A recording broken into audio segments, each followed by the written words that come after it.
nahuhuli sa mismong bibig. Paulo, dahil sa pagmamahal kay Kim, kaya tinanggap ang What's Wrong with Secretary Kim.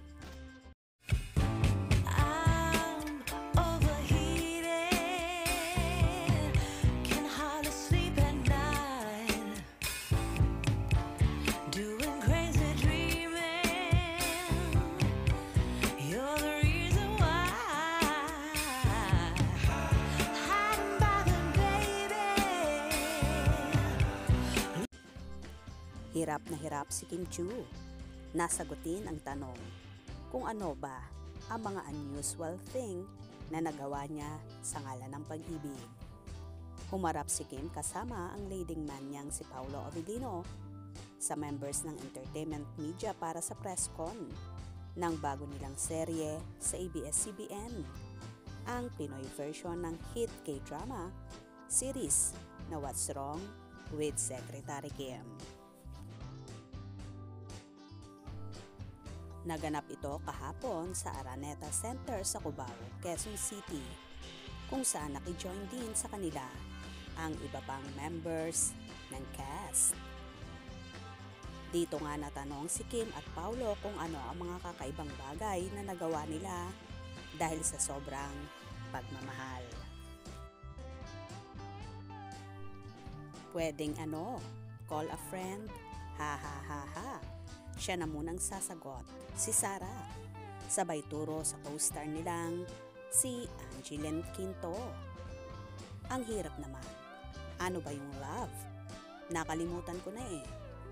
Ang natatawa pa rin sa ni Kim na bumaling naman ang tingin kay Paulo. Sabay dialogue ng, ipapaalala mo ba?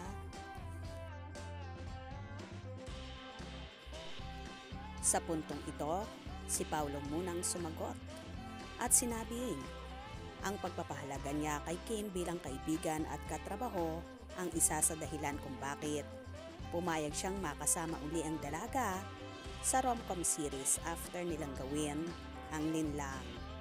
Siguro itong Secretary Kim, dahil sa pagmamahal ko bilang katrabaho ka at sa trabahong ibinigay mo sa linlang. So, pangbawi sa'yo. So I am here at Secretary Kim to give back, sabi ng aktor. Say naman ni Kimmy, sobrang funny siya dito. Hindi na siya si Paolo Avellino. Teka lang, pagmamahal yung pinag-uusapan. Bakit mo chini-change topic? Hirit ni Paolo sa kanyang leading lady. Na sinagot ni Kim ng syempre, pinupuri kita.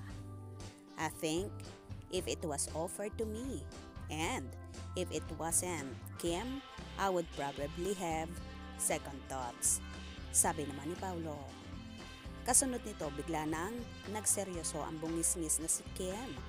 Anya, ang pagpapahalaga at pagbibigay din ng panahon sa pamilya at mga kaibigan ang isa sa mga ginagawa niya para ipakita ang kanyang pagmamahal. Sobrang giving ko talaga na tao, parang ayokong nalileft or na-OP, out of place or something. I always give as long as I can give. Kasi wala namang mawawala sa akin kung magbibigay ako eh. Parang siguro hindi ko alam kasi yung sagot niya, nalito tuloy ako. Pero unusual na bagay, siguro marami ka namang magagawang unusual kapag nagmahal ka.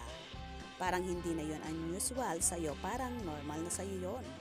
Kapag ando na yung love, so hanggang doon na lang muna, paliwanag ni Kim.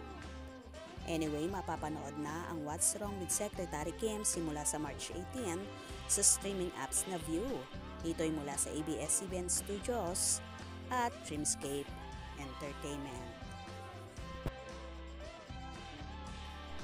O diba, hanep sa sagot si Paolo at tila ba nahuhuli siya sa mismong bibig niya na talagang hindi may kakaila na may pagmamahal siya kay Chinita Princess.